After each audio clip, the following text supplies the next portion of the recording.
노년을 바라보는 시선의 변화. 세상은 늘 젊음을 찬양하며 속도와 경쟁을 이야기한다. 거리를 걸으면 광고 속 인물들은 모두 젊고 에너지가 넘치며 언론은 젊은 세대의 도전과 혁신을 앞다투어 다룬다. 그 속에서 나이가 든다는 것은 마치 중심 무대에서 물러나는 것처럼 보인다. 그러나 세월이 흐를수록 이 생각은 허상이라는 것을 알게 된다. 노년은 쇠퇴의 시간이 아니라 성숙의 시간이다. 세월은 몸을 조금 느리게 만들지만 마음의 시야를 넓히고 깊게 만든다. 젊은 날에는 보이지 않던 작은 꽃의 흔들림과 먼 산의 빛깔이 눈에 들어오고 사람의 말 한마디에 담긴 뉘앙스와 숨겨진 마음이 익힌다. 이것은 단지 나이를 먹었다고 해서 저절로 오는 것이 아니다. 삶의 수많은 경험과 실패와 회복을 거친 사람만이 얻게 되는 선물이다. 노년의 즐거움은 소유가 아니라 비움에서 온다. 젊을 때는 세상을 얻기 위해 달리고 쌓고 싸우지만 노년이 되면 이미 가진 것의 의미를 알고 가지지 않은 것에 대한 집착을 내려놓는다. 그 내려놓음이야말로 마음을 가볍게 하고 하루를 온전히 즐기게 한다. 또한 노년은 관계의 진짜 의미를 아는 시기다. 많은 만남과 이별을 겪으며 사람이란 서로에게 기대고 웃음을 나누며 살아야 한다는 것을 깨닫는다. 그래서 노년의 웃음은 깊고 진하다. 그 웃음 속에는 젊은 날의 치열함과 눈물과 기다림이 녹아있다. 이제 우리는 노년이 왜 즐거운지를, 동서양의 사상과 역사 속 인물들의 삶, 그리고 심리와 자연과 현대 사회의 변화 속에서 찾아가려 한다. 이 여정의 끝에서 우리는 나이 들미 결코 두려움의 대상이 아니라 인생에서 가장 향기로운 계절임을 발견하게 될 것이다. 동양의 노년관과 장수 철학. 동양에서 노년은 오랫동안 존경의 상징이었다. 중국의 유교 전통에서는 부모와 조부모를 섬기는 효를 가장 중요한 덕목으로 삼았고, 마을의 원로들은 공동체의 지혜와 질서를 지키는 중심이었다. 공자는 나이 50에 하늘의 뜻을 알았다고 말했고, 70에는 마음이 원하는 대로 해도 법도를 벗어나지 않았다고 했다. 이는 나이가 들수록 사람의 성정이 원만해지고 욕심보다 도리에 가까워진다는 의미였다. 노자의 도덕경에서도 노년의 고요함과 유연함은 이상적인 상태로 묘사된다. 물은 부드럽지만 모든 것을 이기고 그 부드러움 속에 강인함이 숨어 있듯이 나이 든 사람의 마음은 겉으로는 잔잔하지만 안에는 깊은 힘이 있다. 그 힘은 세월이 주는 경험과 관찰에서 비롯된다. 한국의 전통사회에서도 노년은 마을과 가정의 정신적 기둥이었다. 농번기에는 경험을 바탕으로 일손을 이끌었고, 겨울밤이면 아랫목에 둘러앉아 젊은이들에게 예시하기와 교훈을 들려주었다. 그 이야기 속에는 단순한 교훈이 아니라 세월을 견디고 삶을 이겨낸 사람만이 줄 수 있는 위로와 유머가 담겨 있었다. 동양의 장수 철학은 단순히 오래 사는 것을 목표로 하지 않았다. 그것은 오래 살면서도 품위를 지키고 마음을 다스리며 세상과 조화를 이루는 삶이었다. 도교에서는 무위자연의 삶이 건강과 장수의 비결이라 하였고, 불교에서는 욕망을 줄이고 자비를 실천하는 것이 마음과 몸을 함께 건강하게 한다고 가르쳤다. 일본의 오키나와에는 세계적으로 유명한 장수 마을이 있다. 그곳 노인들은 하루를 천천히 보내며 작은 일에도 감사한다. 그들은 내일 이까이, 즉 설렘과 기쁨을 찾는 일을 실천하며 사회적 관계를 유지하고 몸을 움직인다. 그들의 웃음과 활력은 단순히 유전이나 음식 때문이 아니라 삶을 대하는 태도에서 비롯된 것이다. 동양의 노년과는 이렇게 말한다. 나이가 든다는 것은 세월의 파도 속에서 깎이고 다듬어져 마침내 원석이 보석이 되는 과정이다. 그 보석은 더 이상 세상에 보여주기 위해 빛나지 않는다. 그저 스스로의 자리에서 조용히 빛을 내며 주변을 따뜻하게 비춘다. 서양 고대와 철학자들의 노년 찬가. 서양의 고대 철학은 젊음의 열정만큼이나 노년의 지혜를 귀하게 여겼다.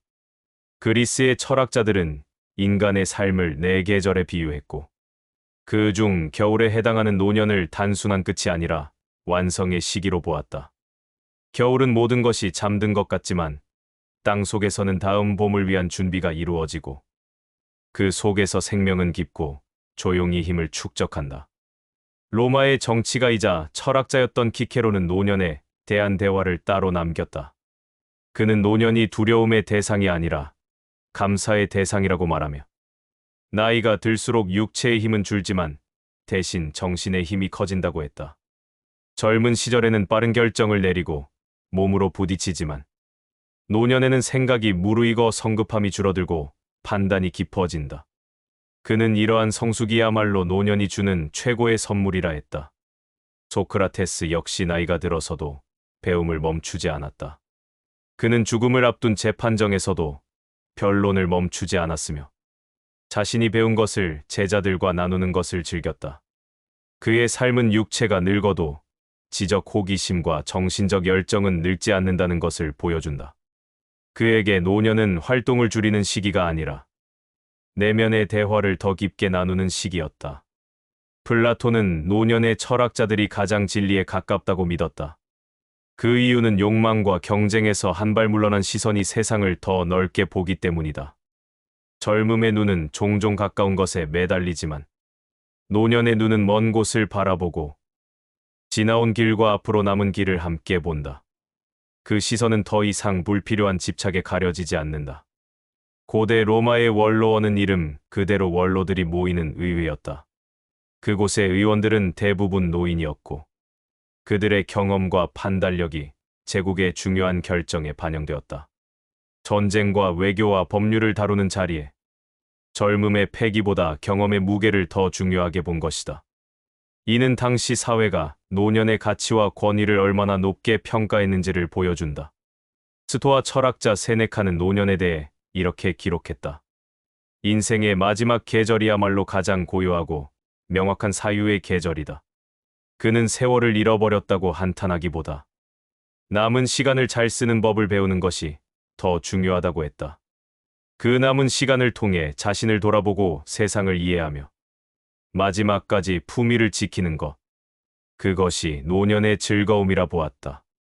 서양의 고대 사상 속 노년은 그래서 마침표가 아니라 쉼표였다. 그 쉼표는 문장을 끝내는 기호가 아니라 다음 구절을 준비하는 호흡이었고 그 호흡 속에서 삶의 의미는 더 선명해졌다. 종교 속 노년의 의미. 인류의 역사에서 종교는 삶의 시작과 끝을 모두 품어왔다.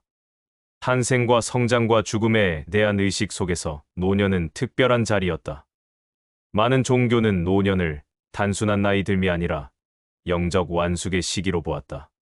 그 시기는 세속의 욕망이 잦아들고 마음이 깊어져 진과 더 가까워질 수 있는 때라고 여겨졌다. 불교에서는 나이가 들수록 마음이 차분해지고 세상의 무상함을 더 깊이 이해하게 된다고 말한다. 부처는 젊은 시절 왕자의 자리와 부귀를 버리고 깨달음을 찾아 떠났지만 그 깨달음은 오랜 세월의 수행과 사색 속에서 완성되었다. 승려들에게 노년은 수행의 정점이었다. 욕망이 약해진 자리는 자비와 지혜가 채웠고 그 지혜는 후대에 전해져 수행의 길을 밝히는 등불이 되었다. 기독교에서는 노년이 신의 뜻을 깊이 묵상하는 시기로 여겨졌다. 성경 속 아브라함은 100세가 넘어 아들을 얻었고 모세는 80이 넘어 이스라엘 백성을 이끌었다. 그들의 나이는 하나님의 계획 속에서 결코 장애가 아니었다. 오히려 긴 세월을 통해 다져진 믿음과 인내가 사명을 완수하는 데 필수적인 자산이었다. 초대 교회에서도 노인들은 신앙 공동체의 기둥으로 존경받았다. 그들은 젊은 신자들에게 믿음의 본을 보이며 기도와 상담으로 공동체를 지켰다. 이슬람에서도 노년은 축복의 표징이었다. 예언자 무함마드는 부모를 공경하는 것을 천국으로 가는 길이라고 가르쳤다. 그 가르침 속에는 나이가 많은 이들이 세월과 경험 속에서 얻은 지혜가 젊은 세대에게 필수적이라는 인식이 담겨 있었다. 노년은 단지 가족의 어른일 뿐 아니라 공동체의 도덕적 나침반이자 화합의 상징이었다. 힌두교 전통에서는 인생을 4단계로 나누는데 마지막 단계인 사냐사 아슈라마는 세속을 떠나 영적 완성을 향해 나아가는 시기였다. 이 단계에 들어선 노인은 집을 떠나 수행과 명상에 전념하며 세상의 욕망과 집착에서 벗어났다. 그 자유로움 속에서 그는 진리와 하나가 되는 길을 찾았다. 유대교에서도 노년은 지혜와 경건의 상징이었다. 탈무드는 흰머리가 지혜를 의미한다고 기록한다. 랍비들은 긴 세월의 학문과 토론을 거쳐 깊어진 이해를 바탕으로 젊은 세대에게 율법과 삶의 지혜를 전했다. 그들의 존재는 공동체의 기억을 지키는 산 증거였다. 종교 속에서 노년은 단지 나이의 문제를 넘어 인생의 마지막 장을 빛내는 황금기였다. 그 시기는 더 이상 세상을 향해 달려가는 시간이 아니라 세상을 품고 이해하며 마무리하는 시간이었다. 그 속에서 신앙은 깊어지고 영혼은 평화로워졌다. 역사 속 위대한 노년기 업적들. 인류의 역사에서 위대한 업적은 젊은 시절의 열정에서만 나온 것이 아니었다. 많은 인물들이 노년에 이르러서야 비로소 그들의 생애를 대표하는 성취를 이루었다. 이 사실은 나이가 든다는 것이 결코 쇠퇴가 아니라 새로운 정점에 오를 수 있는 기회임을 보여준다. 레오나르도 다빈치는 평생에 걸쳐 그림과 과학과 공학을 넘나들며 활동했다. 그의 대표작인 모나리자는 오랜 세월에 걸쳐 완성되었으며 그 시기 다빈치는 이미 노년에 접어들고 있었다. 그의 손은 여전히 섬세했고 눈은 여전히 세밀함을 놓치지 않았다. 그 경험과 숙련은 젊은 시절의 기술 위에 더 깊은 통찰을 쌓았다. 일본의 화가 가스시카 호쿠사이는 70이 넘어 자신이 그린 작품을 진정한 예술이라 부르기 어렵다고 했다. 그는 80이 넘어야 진짜 그림을 그릴 수 있을 것이라 말했고, 실제로 그의 후기 작품들은 전성기를 넘어선 완숙함을 보여주었다. 그에게 나이는 창작의 한계가 아니라 성장의 과정이었다. 과학 분야에서도 노년기의 성취는 많았다. 마이클 패러데이는 젊은 시절 전자기 유도 법칙을 발견했지만 노년에 이르러 전기와 자기의 관계를 더욱 깊이 탐구하며 과학의 토대를 다졌다. 그의 사색과 연구는 서두르지 않았고 시간을 두고 성숙한 결론에 도달했다. 정치의 세계에서도 노년의 리더들은 역사의 깊은 흔적을 남겼다. 넬슨 만델라는 27년간의 감옥 생활을 마친 후 이른해 가까운 나이에 남아프리카 공화국의 대통령이 되었다. 그는 젊은 시절의 분노를 넘어 화해와 통합의 길을 선택했고 그 선택은 나라를 전쟁이 아닌 평화로 이끌었다. 그의 목소리는 경험에서 비롯된 무게를 지녔다. 문학에서도 노년의 빛은 뚜렷하다. 톨스토이는 인생의 후반기에 안나 카레니나와 전쟁과 평화를 완성하며 인류 문학사의 거대한 산을 세웠다.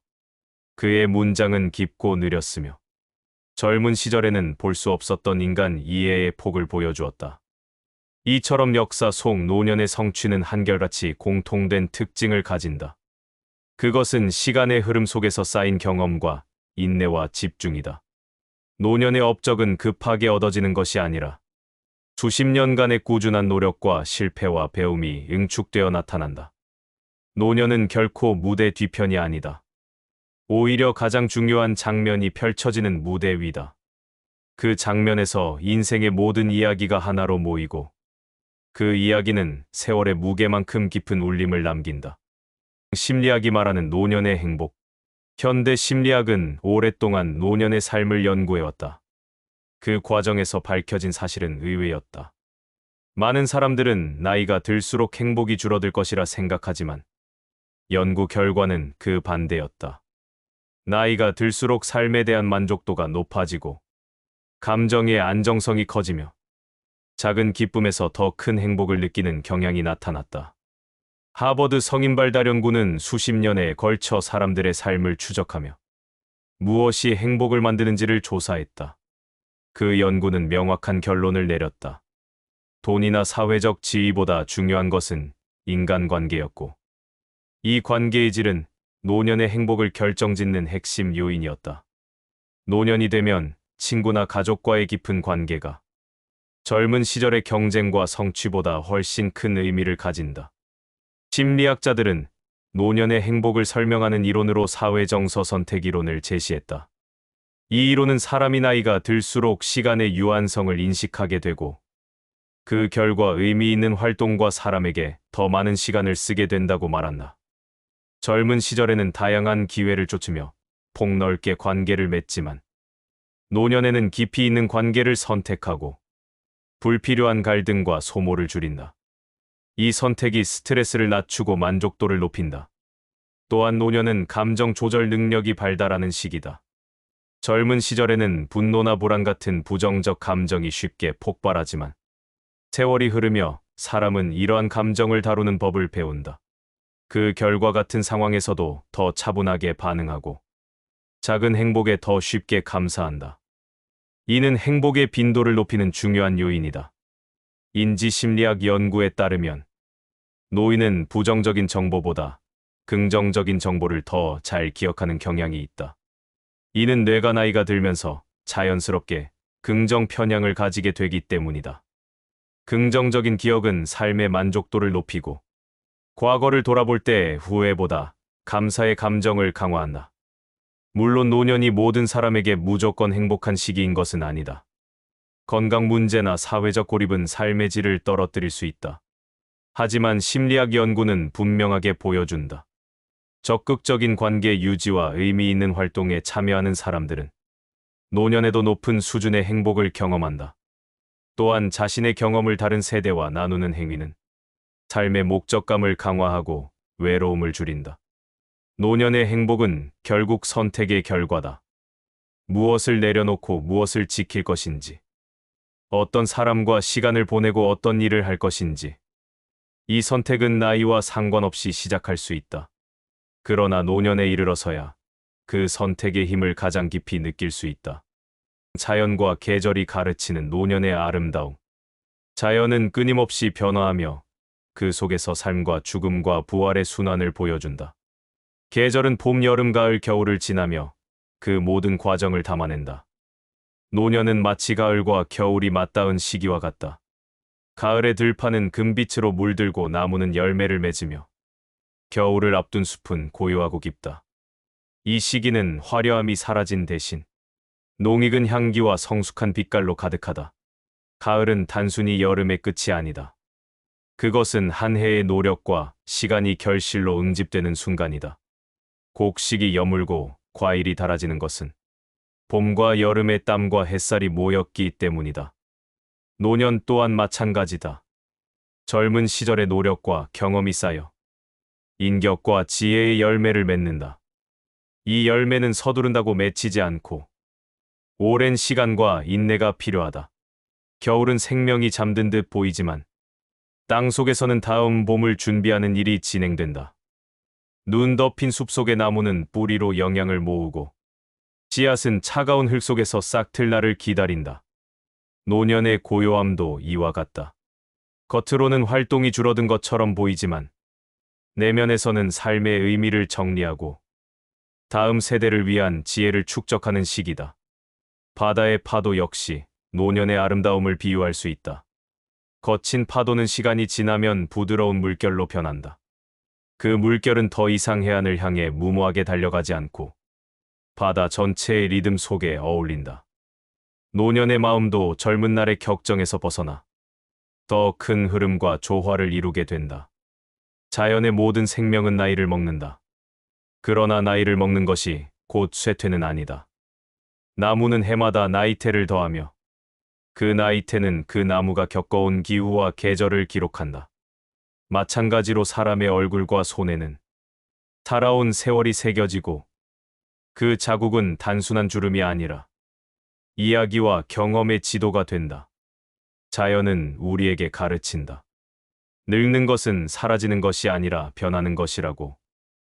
그 변화 속에서 우리는 새로운 아름다움을 발견할 수 있다. 봄의 꽃이 아름답듯 가을의 단풍도 아름답고 겨울의 눈도 아름답다. 각 시기는 그 시기만의 빛을 지닌다. 노년은 바로 그 마지막 빛을 간직한 계절이다. 현대 사회에서의 노년과 새로운 기회. 현대 사회에서 노년은 과거와 전혀 다른 의미를 갖게 되었다. 평균 수명은 길어지고 의학과 과학의 발전은 나이가 들어도 건강과 활동성을 유지할 수 있는 길을 열었다. 노년은 더 이상 인생의 마무리 단계로만 여겨지지 않는다. 오히려 또 다른 도전과 성취가 가능한 시기로 변화하고 있다. 디지털 기술은 노년의 삶을 확장시켰다. 스마트폰과 인터넷은 나이와 상관없이 지식과 소통의 세계로 연결해준다. 노년층은 온라인 강의를 통해 새로운 학문을 배우고 영상 플랫폼에서 취미와 재능을 공유하며 세계 각지의 사람들과 소통할 수 있다. 과거에는 물리적 거리와 나이가 한계를 만들었지만 지금은 그 한계가 점점 사라지고 있다. 경제 활동의 영역에서도 변화가 뚜렷하다. 노년층 창업과 재취업이 늘어나고 경험과 전문성을 살려 컨설팅이나 멘토링을 하는 사례가 많아졌다. 노년의 노동은 단순한 생계 수단이 아니라 사회와의 연결을 유지하고 자기 효능감을 높이는 기회가 된다. 이는 심리적 안정과 건강에도 긍정적인 영향을 준다. 문화 예술 활동도 노년의 새로운 무대다. 악기를 배우거나 그림을 그리고 글을 쓰는 등 창작 활동을 시작하는 사람들이 늘고 있다. 그들은 젊은 시절보다 더 깊은 주제와 표현을 다루며 자신의 인생 경험을 작품 속에 녹여낸다. 이는 단순한 취미를 넘어 자기 정체성을 확립하고 세상과 소통하는 창구가 된다. 사회적 역할 역시 변하고 있다. 노년층은 봉사활동과 지역사회 프로젝트에 적극적으로 참여하며 다음 세대를 이끄는 조언자와 지지자의 역할을 한다. 그들의 존재는 세대 간 단절을 줄이고 사회 전체의 경험과 지혜를 공유하는 데 기여한다. 현대의 노년은 여행과 탐험의 기회를 누릴 수 있는 시기이기도 하다. 젊은 시절에는 생계와 책임 때문에 떠나지 못했던 길을 이제는 여유와 시간 속에서 걸을 수 있다. 새로운 문화와 사람을 만나고 다양한 환경 속에서 자신을 다시 발견하는 경험은 노년의 삶에 활력을 불어넣는다. 이러한 변화 속에서 중요한 것은 태도다. 노년이 새로운 기회로 가득한 시기가 되기 위해서는 변화를 두려워하지 않고 배우려는 마음이 필요하다. 기술을 익히고 새로운 사람과 관계를 만들며 자신의 경험을 현대의 흐름에 맞게 활용하는 능력이 노년의 즐거움을 배가시킨다. 노년은 이제 더 이상 과거를 돌아보며 조용히 살아가는 시기만이 아니다. 그것은 여전히 성장하고 도전하며 삶의 또 다른 장을 써 내려갈 수 있는 시기다. 이것이 현대 사회가 노년에게 준 새로운 얼굴이다. 노년의 즐거움을 지키는 마음가짐. 노년의 즐거움은 우연히 찾아오는 선물이 아니다. 그것은 삶을 바라보는 태도와 마음가짐에서 비롯된다. 같은 나이를 살아도 어떤 사람은 여전히 호기심과 활력을 유지하며 웃음을 잃지 않고 어떤 사람은 세월을 한숨과 불평 속에 보내기도 한다. 이 차이는 외부 환경보다 내면의 선택에서 결정된다. 첫째로 중요한 것은 감사하는 마음이다. 감사는 단순한 예의가 아니라 삶을 바라보는 시선이다. 하루의 햇살과 따뜻한 차 한 잔, 친구와 나누는 짧은 대화와 평온한 밤. 이 모든 순간을 소중하게 여길 때 마음은 가난해지지 않는다. 감사하는 사람은 작은 기쁨을 크게 느끼고 불만보다 만족이 많아진다. 둘째는 배움을 멈추지 않는 태도다. 나이가 들수록 새로운 것을 배우는 일이 어려워진다고 생각하기 쉽지만 오히려 노년은 배움의 깊이가 가장 풍부한 시기다. 지식을 습득하는 속도는 느릴 수 있지만 그 지식이 삶 속에서 연결되고 해석되는 폭은 훨씬 넓다. 책을 읽고 기술을 배우고 새로운 취미를 시도하는 일은 뇌를 건강하게 하고 삶에 활력을 준다. 셋째는 유연함이다. 세상은 끊임없이 변하고 새로운 문화와 기술이 등장한다. 이 변화에 마음을 닫으면 세상과의 연결이 약해지고 고립감이 커진다. 변화를 완전히 받아들일 필요는 없지만 이해하려는 노력과 열린 태도는 노년을 풍요롭게 만든다. 넷째는 관계를 가꾸는 것이다. 노년의 외로움은 건강과 행복을 크게 해치는 요인이다. 가족과 친구뿐 아니라 새로운 사람과의 만남을 이어가야 한다. 관계는 단순한 위로를 넘어 삶의 의미를 제공한다. 서로의 이야기를 나누고 도움을 주고받는 과정에서 우리는 여전히 누군가에게 필요한 존재임을 느낀다. 마지막으로는 자기 자신을 존중하는 마음이다. 나이가 들면 젊은 시절과 비교하며 부족함만 보게 될 수 있다. 그러나 세월이 준 주름과 느린 걸음은 약함이 아니라 걸어온 길의 증거다. 스스로를 부정하기보다 그 길을 걸어온 자신을 인정하고 자부심을 가질 때 노년의 즐거움은 흔들리지 않는다. 노년은 결코 삶의 끝이 아니라 또 다른 시작이다. 그 시작을 즐겁게 만드는 것은 환경이 아니라 마음이다. 마음이 열려 있고 감사와 호기심을 품을 때 노년은 인생에서 가장 빛나는 계절이 된다. 나이와 함께 깊어지는 삶의 향기. 세월은 흘러가지만 그 속에 담긴 것은 사라지지 않는다. 우리가 살아온 날들은 기억이 되고 기억은 이야기가 된다. 그 이야기는 다른 사람의 삶을 비추는 등불이 되기도 하고 우리 자신을 지탱하는 힘이 되기도 한다. 노년은 단지 나이가 많은 상태가 아니다. 그것은 수많은 날들을 건너온 결과이며 기쁨과 슬픔, 성공과 실패, 사랑과 이별이 겹겹이 쌓인 시간의 결정체다. 그 결정체는 젊은 날의 날카로움을 잃는 대신 부드럽고 깊은 빛을 품는다. 인생의 초반은 마치 봄과 여름처럼 뜨겁고 빠르다. 모든 것이 가능해 보이고 앞만 보고 달린다. 그러나 그 속도 속에서는 보이지 않던 것들이 있다. 노년이 되어 걸음을 늦추면 비로소 길가의 작은 꽃과 먼 산의 빛깔, 그리고 사람 마음속의 미묘한 결을 볼 수 있다. 노년의 즐거움은 성취에서 오는 것이 아니라 존재에서 온다.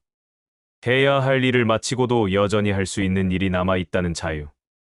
가지지 못한 것을 쫓기보다 이미 가진 것을 누리는 여유. 그 속에서 우리는 젊은 날에는 알 수 없었던 행복을 느낀다. 우리가 나이를 먹는 것은 멀어지는 것이 아니라 다가가는 것이다. 삶의 본질에 더 가까워지고 자신과 더 친해지고 세상과 더 화해하게 된다. 이것이 나이와 함께 깊어지는 삶의 향기다. 남은 날이 얼마나 될지는 알 수 없다. 그러나 그 날들이 어떻게 채워질지는 우리가 정할 수 있다. 감사와 호기심을 잃지 않고 관계와 배움을 이어가며 자기 자신을 존중하는 마음을 지닌다면 노년은 인생의 황혼이 아니라 가장 찬란한 황금빛 아침이 될 것이다. 그리고 언젠가 우리의 이야기가 끝날 때 그 끝은 조용하지만 풍요로운 음악처럼 우리 삶 전체를 감싸며 남아있을 것이다. 구독 부탁드립니다.